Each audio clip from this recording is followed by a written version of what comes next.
जलालुद्दीन उर्फ छांगुर बाबा की गिरफ्तारी के बाद बलरामपुर सुर्खियों में है। हालांकि धर्मांतरण, विदेशी फंडिंग और हवाला जैसे काले कारनामों के जरिए ये सुर्खियां बटोर रहे छांगुर बाबा के पुश्तैनी गांव के लोग आज भी छांगुर बाबा पर लग रहे आरोपों से इत्तफाक नहीं रखते।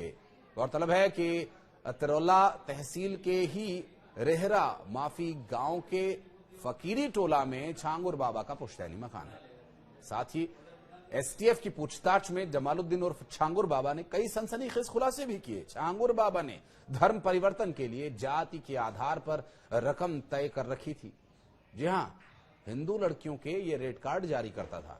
ब्राह्मण, क्षत्रिय या सिख लड़कियों के लिए 15 से 16 लाख रुपए, तो वहीं पिछड़ी जाति की लड़कियों के लिए 10 से 12 लाख रुपए, अन्य जाति की लड़कियों के लिए 8 से 10 लाख रुपए छांगुर बाबा के द्वारा रेट तय किया गया था। ये लड़कियों के, हिंदू लड़कियों के दाम तो तय कर ही रहा था, लेकिन जातिवाद भी फैला रहा था। ब्राह्मण लड़की के दाम ज्यादा, सिख लड़की के दाम ज्यादा, किसी अन्य पिछड़ी जाति की लड़की के दाम कम। छांगुर बाबा का नाम तब सामने आया जब हिंदू संगठनों के प्रभाव से कुछ लोगों ने इसकी घर वापसी की और इस गैंग का पूरा भांडाफोड़ हुआ। दरअसल रेहरा माफी गांव के लोगों के अनुसार 10 साल पहले छांगुर बाबा यहां से जाकर मधुपुर गांव में रहने लगा था और जहां पर अब महलनुमा इसने कोठी तैयार कर लिया। 3 एकड़ से भी ज्यादा जगह इसने घेर रखी है। छांगुर बाबा रेहरा माफी गांव के प्रधान रहने के पहले फकीरी का काम करता था, यानी भीख मांगता था और इस दौरान छांगुर बाबा फेरी लगा करके नग और पत्थर भी बेचने लगा था। हालांकि रेहरा माफी गांव में जमालुद्दीन नाम के इस भिखारी के पुश्तैनी मकान में अब सिर्फ खंडहर है, लेकिन ग्रामीणों के मन में छांगुर के लिए बहुत इज्जत है। बहुत बड़ा भिखारी है। न्यूज 18 की टीम को छांगुर के पड़ोसी और उसकी बिरादरी के लोगों ने यह बताया कि गले के नीचे उतर ही नहीं रहा कि वो हिंदू लड़कियों के रेड कार्ड तय कर रहा था या वो किसी तरह की दलाली में घुसा हुआ था। छांगुर धर्मांतरण करने, विदेशी फंडिंग और मनी लॉन्ड्रिंग जैसे मामलों में भी शामिल रह चुका है। उसके पुश्तैनी गांव के लोगों का तो यही कहना था कि ये संपत्ति छांगुर की नहीं है, बल्कि उसके शागिर्द नवीन अरोड़ा उर्फ जमालुद्दीन और उसकी पत्नी नीतू अरोड़ा उर्फ नसरीन के, जिसका इसने ही धर्म परिवर्तन करवाया हुआ था। वहीं कुछ लोगों ने बताया कि छांगुर 2 साल से पहले मधुपुर गांव में करीब 3 बीघा जमीन पर आलीशान मकान बनाया उसने और उतरौला में कपड़े का शोरूम खोल दिया। उतरौला में भी मकान का निर्माण चल रहा है। हिंदू परिवारों का धर्म परिवर्तन कराने का इस पर आरोप है। जमालुद्दीन और छांगुर अतरौला के मधुपुर स्थित आलीशान कोठी का मालिक है। जी हां, अब इस कोठी को मिट्टी में मिला दिया जाएगा बहुत जल्द। सोमवार यानी बीते रोज बेदखली के 2 नोटिस इसे जारी कर दिए गए हैं और नोटिस के साथ ही अब इस पर कार्रवाई की जाएगी।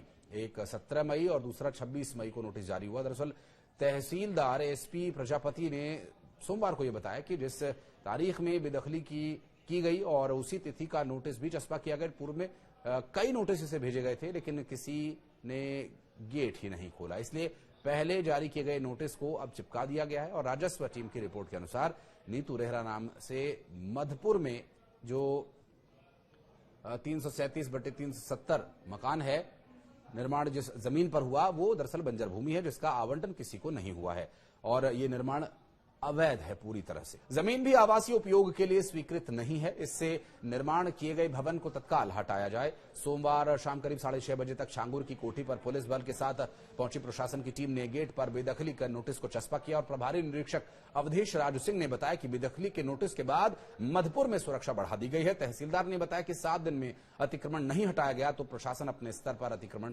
को हटा देगा। छांगुर की करीबी नीतू जो यूएई के नेटवर्क को भी खंगाला जा रहा है। दरअसल नीतू रेहरा के यूएई से नेटवर्क बने हुए हैं, ऐसी जानकारी मिली और एटीएस इसकी जांच भी कर रही है। 7वीं कक्षा पास नीतू ने 2014 से 19 तक 19 बार यूएई की यात्रा की थी, जिसकी वजह का अभी तक कोई खुलासा नहीं हो पाया है। इस तरह नवीन घनश्याम रेहरा ने भी 2016 से 2020 के बीच करीब 19 बार यूएई की यात्रा की। पति पत्नी होने के बावजूद दोनों केवल 8 अप्रैल 2017 को ही एक बार साथ में गए थे, लेकिन वापसी अलग ही अलग हुई दोनों की। सूत्रों की माने तो छांगुर के गिरोह का नेटवर्क यूएई में भी है। नवीन, नीतू और उसके अलावा नवीन रेहरा का धर्मांतरण 16 नवंबर 2015 को दुबई के अल फारूक उमर बिन खताब सेंटर में हुआ था और इसे दुबई सरकार ने प्रमाणित भी किया था। हालांकि उनके पासपोर्ट की जांच में दुबई की यात्रा करने की पुष्टि नहीं हुई, जिससे आशंका यह जाहिर की जा रही है कि छांगुर के गिरोह के गुर्गों ने अलग नाम से भी पासपोर्ट बनवाए हुए हैं। अधिकारियों को शक इस बात का है कि गिरोह खाड़ी देशों के संगठनों के इशारों पर धर्मांतरण का रैकेट चला रहा था। उसका नेटवर्क यूएई के अलावा कई अन्य राज्यों में फैला होने के प्रमाण भी मिले हैं। उतरौला तहसील के ग्राम मधुपुर निवासी जमालुद्दीन ने धर्म परिवर्तन का रैकेट पूरे देश में फैलाया हुआ है। एटीएस ने जांच के बाद सितंबर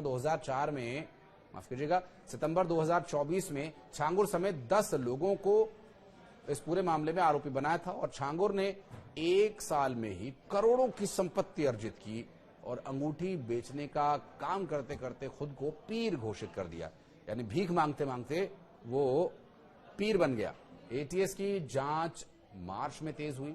8 अप्रैल को उसके बेटे और अन्य करीबियों की गिरफ्तारी के बाद छांगुर को भी पकड़ लिया गया। हालांकि 2 महीने की कवायद के बाद एटीएस ने शनिवार को छांगुर को और नीतू की गिरफ्तारी का दावा किया है। अब इस दावे के बाद आगे क्या इस पर और कार्रवाई होगी भी देखने का विषय होगा। लेकिन हाँ, वो जो कोठी है बहुत बड़ी, वो अब मिट्टी में मिलने वाली है। बहुत जल्द पूरी तरह से मटिया मेट हो जाएगी। धन्यवाद।